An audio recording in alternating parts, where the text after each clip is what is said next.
Hey guys, welcome back. So in this video, I will show you how to admin login on Shopify. Let's get started. So as you can see right now, I am in the shopify.com. Now I can see this option for this login and start free trial. If you click on this login right here, it will actually direct you to the admin.shopify.com.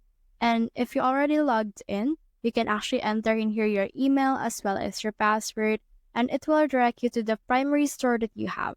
If you want to actually change store, click on your store name, click on this all stores. And then once you have done that, it will show you all the stores that are actually under your logged in page. So you can see it right here on your actual store. So this right here will show you all of the stores that you have on your actual Shopify. So what you can do is you can just head over and enter your email and password or log in through Google.